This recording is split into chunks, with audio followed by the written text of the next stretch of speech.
All right, guys. Good afternoon. This is Christian from Hertz, Tribeca Trade Group. It's actually not good afternoon. It's good night, but I didn't want to say good night.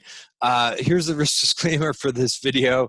Everything that we're going over is for information purposes only, not giving out any advice or recommendations. So I wanted to give like a quick summary of just some of the things that I saw go on today, and give my assessment of, the risk that's basically on the tape, how fast the tape is moving, and then just a little bit of an action plan or some strategy that you can think about. And I mainly where this is going to come from is basically using the market webs indicator. I just think it has given really good signals all along the way. So I want to talk about them. I want to talk about bonds and gold first. So if we look at the weekly chart of bonds, pretty crazy move. I mean, the RSI right now is a 73, so it's in overbought territory. Could it get more overbought? It could. Notice that we're above value on the week, and we haven't really hit. We haven't even come close to hitting this R1 level. Now, it doesn't mean that we're gonna, go straight there. I mean, I think that would be hard to conceive, right? Or, hard to imagine right now. But what I'm basically just showing is that we haven't really hit any resistance. You can see we're above value for the month of March. You could see all the volume. This is, same thing. The RSI is very overbought. It's a 76. Doesn't mean it can't get more overbought.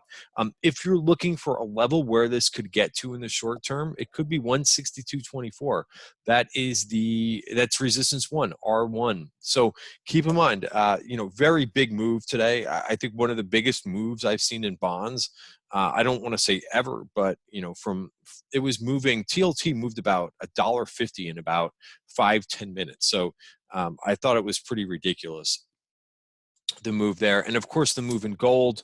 And I've said for a while that I prefer, on a technical basis, I've preferred the bonds over gold, and you can kind of see why. We took out that VPOC in gold and kind of sold off after it. Notice we're back above value. So if you really like gold, you've got a level to trade against, right? That's 1638. So you can own gold here, and you could do it with a tight stop. If you want a little bit further of a stop, now this is all the way down there at 1527. I don't think that's going to apply in this situation, because that's too far down to set a stop, in my opinion. But if we go back to the daily, there's open road, I think, in this until there's the 1775 VPOC. So you could be long gold here. Just make sure that you use a tight stop, and you've got a tight stop. You've got 1638. So I don't think that's a breakout trade if you like that. And gold is not extended here, by the way, right? So it has not made a new high from that. You could see the RSI is not even overbought yet. And it's getting there, but it's not overbought yet. So that's a 61. So I think that you can own gold here with a tight stop, and maybe that might be something that I look for tomorrow. So let's move over to equities, right? So let's summarize what we've seen on this. So let's start with the daily chart. Sorry, let's start with the weekly chart. I want to start with the weekly chart because this is obviously a developing bar. We have to get over 30. Call it 3023. We've got to get over that level by Friday. If not, we're going to have issues, and we could possibly see an 80.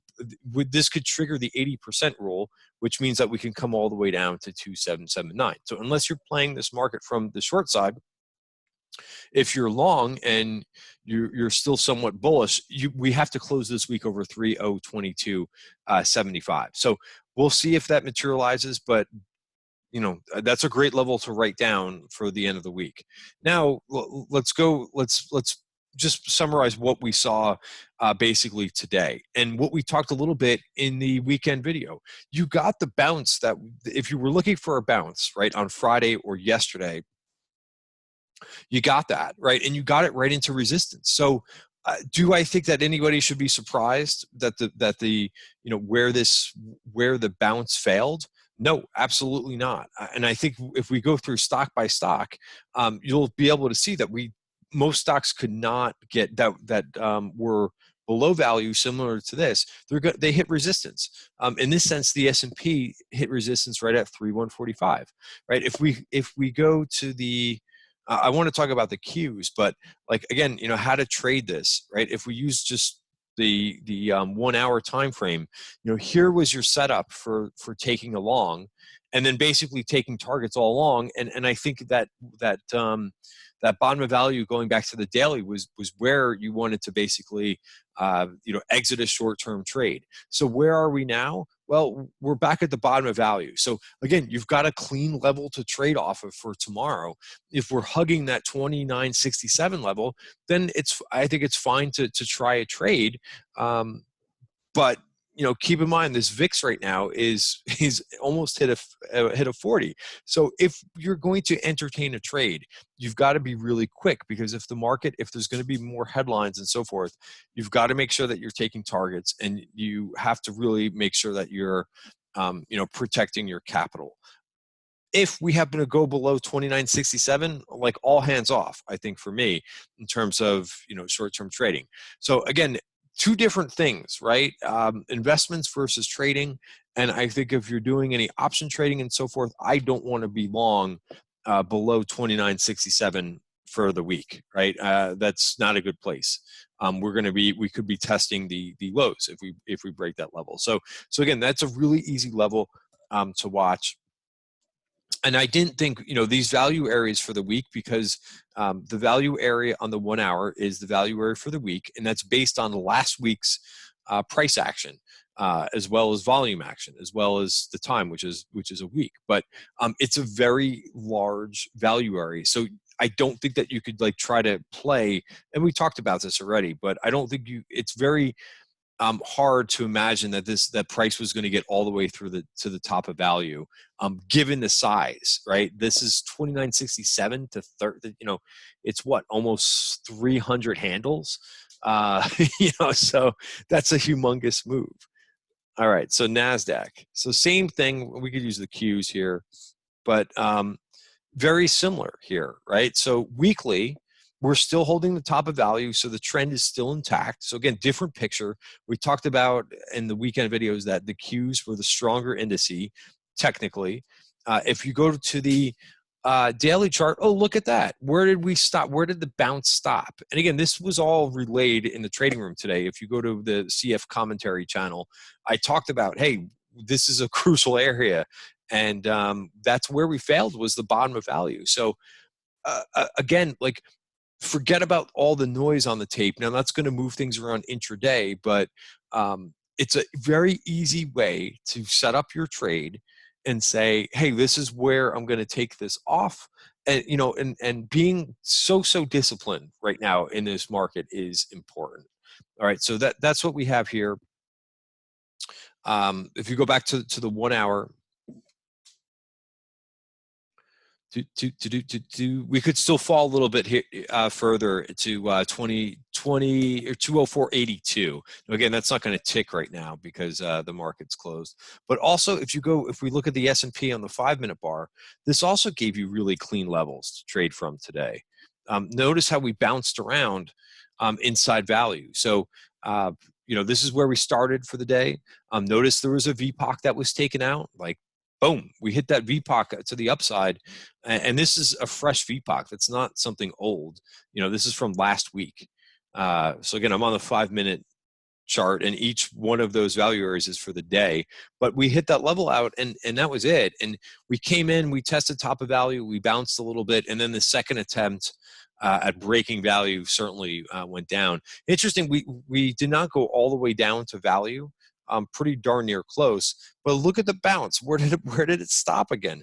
Right at the top of value. So again, if you decided to trade something here, you had to be taking a target here, in my opinion. We're taking maybe leaving a runner on to see if we could get back above, but you have to be realistic right now with this market, and the VIX too.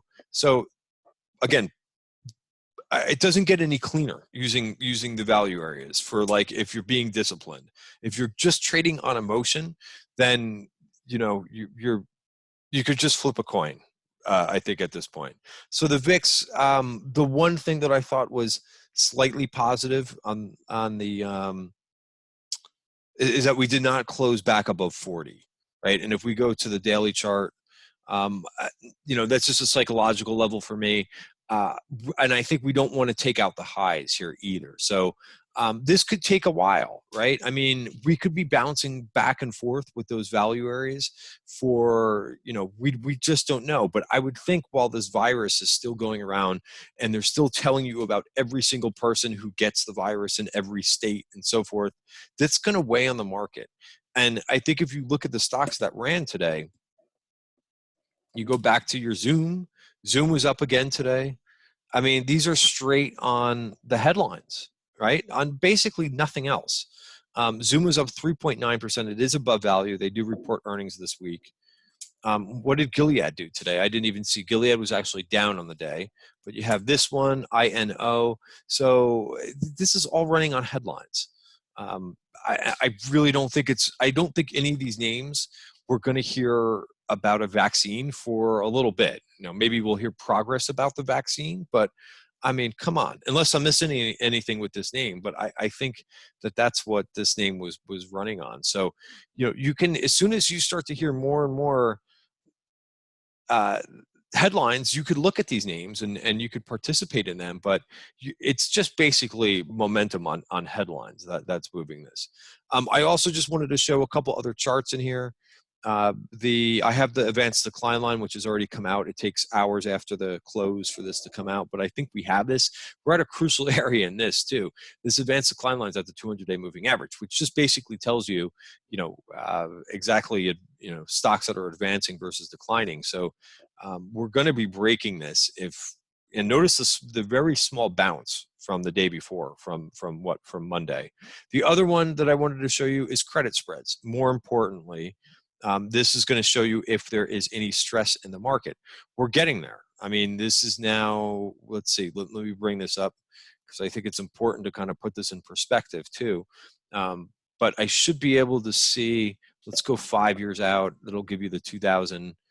Oh, yeah, so you could see that we have not taken out the highs from the December 24th when the market really sold off. That was the final day of the sell-off. The credit spreads have not gotten as wide as that level yet, but we're getting pretty close to it. We're still not nearly as wide as we've been before. And even if you stretch this out a little bit further, we're not even close to those levels in 2008, 2015. But we could get above the 2018 levels. So there's definitely a little bit more stress than there was in the system before, but you have to think about it in terms of a relative basis. So that's, and analyzing single stocks, it's the exact same way, right? So someone asked me about Salesforce. Salesforce did the same thing. It didn't get right to the bottom of value, but it got close enough, right? I mean, same thing. I'll talk about Lulu in a second. But if you're looking at Salesforce, right, and you looked at this on the 5-minute today, because someone told me that there was a couple of epochs that were taken out. Yeah, there was one here on the downside. So, right, you've got that. It's close to being taken out. I guess it's not perfect. But let's say it does get taken out tomorrow morning. Where would I look for an entry? Let's go back to the 1-hour chart. Right, that's the daily.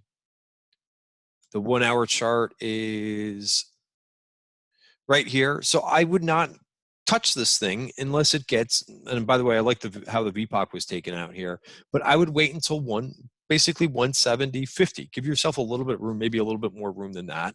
And then you have a level to trade against, because I don't think right now you could be trading on just pure emotion, especially with everything that's going on in the world. So the more that you could stay disciplined, now you could put on a trade for what your instincts tell you to do and your trading hunch, but make sure you've got a level to trade against. And let's say that it opens up here at 168.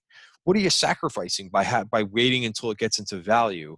And then you have something to give yourself a firm stop against. That's the way my mind works, right? Because I like this name and I think it's a good long-term play, and I do own this in the tactical portfolio. But for a trade, I would wait. I would be super disciplined, especially if you're using options, because options are going to move so much quicker.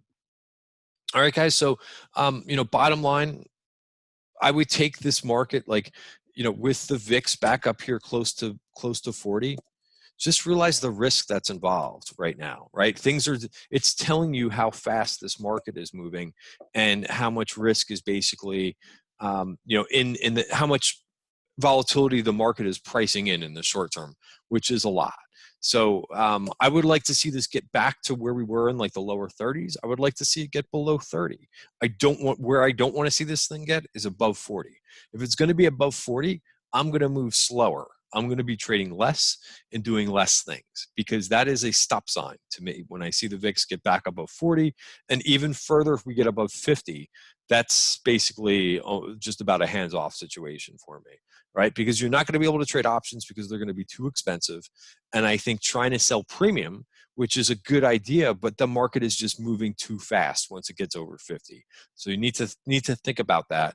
And if you want to do some type of buying, make sure your time frame is not short term,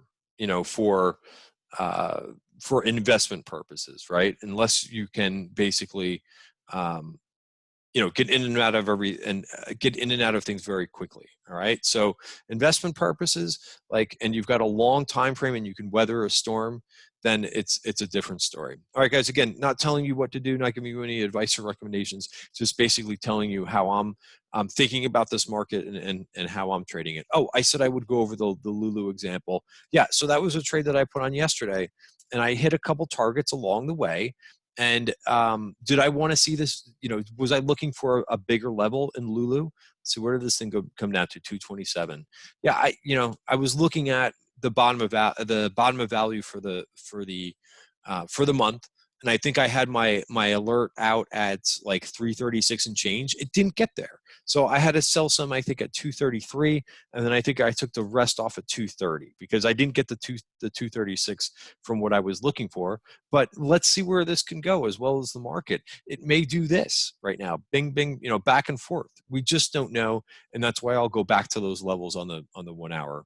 And as well, if we can get into value, then that for the month, then that would be your level to trade from. All right, guys, thanks for watching. Have a great night, and I'll see you tomorrow in the trading room.